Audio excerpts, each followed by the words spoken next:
বললেন যে উনি এমএলএদের কাছে সহযোগিতা চাইছেন তার এলাকায় উন্নয়নের সহযোগিতা করবার জন্য, আর আমি শিলিগুড়ির বিধায়ক হিসাবে এই বিধানসভার অভ্যন্তরে পৌর নগর উন্নয়ন দপ্তরের মন্ত্রী, মাননীয় স্পিকার সাহেব, মাননীয় চিফ সেক্রেটারি মহাশয়, তাদের প্রত্যেকের কাছে দৌড়ে যাওয়ার পরেও আজ পর্যন্ত শিলিগুড়ির উন্নয়নের জন্য যে যত সামান্য টাকা খরচা করবার জন্য আমাদের নির্দিষ্ট করা হয় সেটাকে করতে পারিনি। তাহলে মুখ্যমন্ত্রী যে মিথ্যা ভাষণ বা মুখ্যমন্ত্রীর এই যে ভাষণের দ্বিচারিতা, সেটা আজকে উনি নিজেই আপনাদের সামনে, সাংবাদিক বন্ধুদের সামনে তিনি রাখলেন। আমি দয়া করে সাংবাদিক বন্ধুদেরকে বলবো যে এই বিষয়গুলো অন্তত মানুষের সামনে নিয়ে আসবেন, মুখ্যমন্ত্রীর গালগপ্প নয়। দ্বিতীয়ত, মুখ্যমন্ত্রী বললেন স্বাস্থ্য পরিকাঠামো নিয়ে। স্বাস্থ্য পরিকাঠামো নিয়ে এর আগেও আপনারা জানেন যে উত্তরবঙ্গ মেডিকেল কলেজের ক্ষেত্রে আমি বারবার করে বলেছি যে একজন নিউরো সার্জন নেই, ক্যাথ ল্যাব নেই থেকে শুরু করে নানা ডিপার্টমেন্টাল বিষয় নিয়ে বারংবার বলা সত্ত্বেও তিনি অনেক গল্প শোনালেন, স্বাস্থ্য সাথীর কথা বললেন, কিন্তু যেটা বললেন না যে প্রত্যেকটি হসপিটালের পরিকাঠামো ভেঙে পড়ছে, ডাক্তারের পরিষেবা দেওয়ার মতন জায়গায় মেডিকেল কলেজ হসপিটালগুলো পারছে না, তাকে বদলানোর কি চেষ্টা করেছে। উনি স্বাস্থ্য সাথী বিষয়ক প্রশ্নে প্রশংসা করতে গিয়ে মাননীয় স্বাস্থ্য প্রতিমন্ত্রী বললেন যে কতজন মানুষ স্বাস্থ্য পরিষেবা নিয়েছে বিগত অর্থবর্ষে, যতদূর সম্ভব 21 লক্ষের কাছাকাছি, এবং অর্থের পরিমাণও তিনি সেইখানে ঘোষণা করলেন।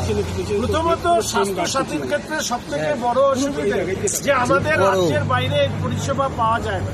দ্বিতীয়ত, স্বাস্থ্য সাথীর বিভিন্ন ধরনের নিয়ম আছে। তৃণমূল কংগ্রেস তাদের যে মুখপত্র আছে তারা এই বিষয়ে পরিষ্কার করতে পারবেন ওনারা কোথায় কখন থাকেন।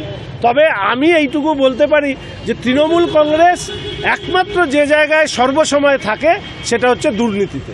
দিকে দিকে জলাভূমি বোঝানো হচ্ছে, কিন্তু কাউন্সিলররা নাকি প্রতিরোধ করার বা কাউন্সিলররা আটকাতে পারছে, মানে জমি মাফিয়াদের দাপট এমন পর্যায়ে পৌঁছেছে। জমি মাফিয়ারাই তো কাউন্সিলর হয়ে যাচ্ছে।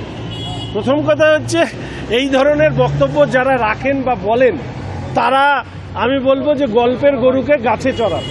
আজ পর্যন্ত এই বিধানসভার অভ্যন্তরে জমির চরিত্র পরিবর্তন, জলাশয়ের চরিত্র পরিবর্তন নিয়ে আমি প্রশ্ন করেছিলাম, প্রশ্নের উত্তর পেয়েছি যে হ্যাঁ, জলাশয়ের চরিত্র পরিবর্তন হয়েছে, জমিরও পরিবর্তন হয়েছে।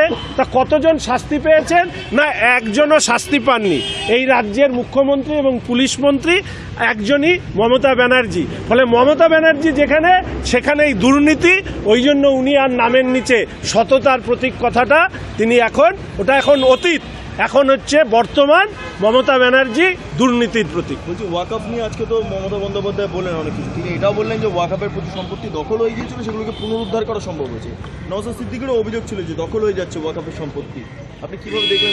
দেখুন, ওয়াকআপ নিয়ে সবথেকে বেশি দুর্নীতি যদি কোথাও হয়ে থাকে সেটা এই রাজ্যে হয়েছে। তবে সর্বভারতীয় ক্ষেত্রে জেপিসি গঠন হয়েছে, যেহেতু এই মুহূর্তে জেপিসি গঠন হয়েছে এই বিষয়ে বিধানসভাতেও আলোচনা হবে। ফলে আমাদের বক্তব্য সেদিন বিধানসভার অভ্যন্তরে তুলে ধরব, কারণ আমরা মনে করি যে তৃণমূল কংগ্রেসের নেতা মন্ত্রীরা বাইরে এক ধরনের কথা বলেন, ভেতরে গিয়ে সাধু সাজেন। আমরা বাইরেও যা বলবো ভেতরেও তাই বলবো। ফলে বিধানসভার ভেতরে যেটা অফিসিয়াল স্টেটমেন্ট করব সেটা সেদিনই আমরা বাইরে তুলে ধরব।